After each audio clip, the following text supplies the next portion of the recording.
बहुत देर हो गई, इस लड़के का कुछ अता पता नहीं है।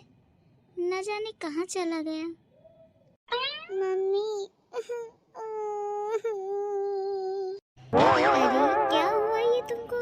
इतनी चोट कैसे लग गई? मम्मी, जब मैं रास्ते में आ रहा था ना, मुझे एक 500 की नोट दिखाई दी। अच्छा, 500 की नोट? फिर क्या हुआ? मम्मी, जब मैं उसे उठाने जा रहा था ना, तो वहाँ पर एक अंकल जी खड़े थे। मैंने उनसे कहा कि अंकल जी, ये नोट मेरी है। गलत बात। मैंने तुमको ये सिखाया है झूठ बोलना, वो भी बड़ों से। अरे मम्मी, पूरी बात तो सुनो। हाँ बोलो। अरे मम्मी, जब मैंने उन अंकल से ये बोला ना कि ये 500 की नोट मेरी है, तो उन्होंने कहा कि अभी थोड़ी देर पहले ये मेरी नोट गिर गई थी। तो इसमें उन्होंने गलत क्या कहा? क्या पता नोट उन्हीं की हो। अरे नहीं नहीं मम्मी, नोट उनकी भी नहीं थी। तो फिर किसकी थी? जब उनकी भी नहीं थी तो उन्होंने ऐसा क्यों बोला कि मेरी नोट थी? अरे मम्मी, क्या बताऊं, एक आंटी थी, वो बेचारी अंधी थी।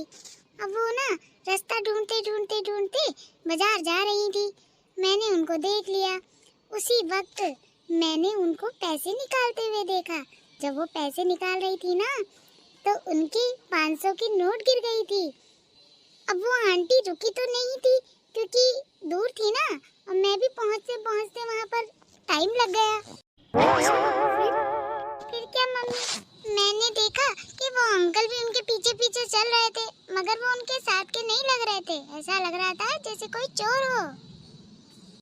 अच्छा फिर? मम्मी, इससे पहले कि वो अंकल नोट उठाते, तो मैंने उनसे कहा ये नोट मेरी है। अच्छा, फिर उस अंकल ने क्या बोला? मम्मी, वो अंकल है ना, चोर थे। जैसे मैंने उन्हें बोला ना कि ये नोट मेरी है, और उन्होंने मुझे मारना शुरू कर दिया, और इतना मारा, मारते मारते मेरे को चोट भी लग गई। कौन बदतमीज आदमी था वो, जिसने ये भी नहीं देखा कि छोटा सा बच्चा है, मैं उसको मारूंगा तो कितनी चोट लग जाएगी। मम्मी, वो सब छोड़ो। वैसे तो उन अंकल ने पैसे नहीं दिए, फिर भी मैंने उन आंटी को बता दिया जाकर कि आपके पैसे उन अंकल ने उठाए हैं। आप चाहो तो पुलिस में कंप्लेंट कर सकती हो। आई एम सॉरी बेटा, मुझे लगा कि तुमने झूठ बोला है। बेटा, रास्ते में कभी पैसे मिलते हैं ना, तो कभी भी उनको नहीं उठाना चाहिए। क्या पता किसी मजबूर इंसान के पड़े हों और वो वहाँ ढूंढने आ जाए। और अगर तुमको ज़रूरत ही क्या थी इन सब झमेले में पड़ने की? इतनी चोट लग गई है, बताओ। मैं सोच रही थी कि तुम घूमने गए हो, आकर तुमको खाना खिलाऊंगी, मगर तुम तो चोट खाकर आए हो। गलती तो मेरी भी है ना मम्मी। मैं घूमने गया था तो मुझे अपने खेलने पे ध्यान देना चाहिए था, इधर उधर नहीं। बेटा, वो बात ठीक है कि तुम खेलने गए थे और तुमको अपना ध्यान सिर्फ खेलने में लगाना चाहिए था। मेरे कहने का मतलब ये है कि अगर हमारे आसपास कुछ भी गलत हो रहा हो ना, तो हमें फौरन पुलिस को खबर करनी चाहिए, समझी? ठीक है मम्मी। मम्मी, एक बात कहूँ, जब मैं आ रहा था ना घर, तो मुझे लगा कि आप मेरी पिटाई कर दोगी।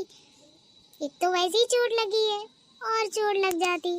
तुम तो मेरे राजा बाबू हो। तुमने आज जो भी किया सही किया, बस तरीका थोड़ा गलत था। पहले ही उस आंटी को बता दिया होता, फिर उनकी मदद करते तो ज़्यादा अच्छा होता। बट कोई बात नहीं।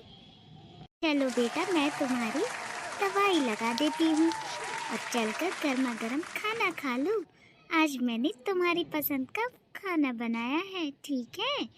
तुम मेरे राजा बाबू हो, तुम कभी कुछ गलत कर ही नहीं सकते। मम्मी, आप दुनिया की बेस्ट मॉम हो। कितने अच्छे से बताती हो ना। और उधर देखो, चिंटू की मम्मी उसको कितना मारती है, मार मार के भरता बना देती है और फिर समझाती है। लेकिन मेरी मम्मी तो प्यार से समझाती है। बिना हाथ उठाए भी आदमी प्यार की भाषा बोल लेता है और समझ भी लेता है।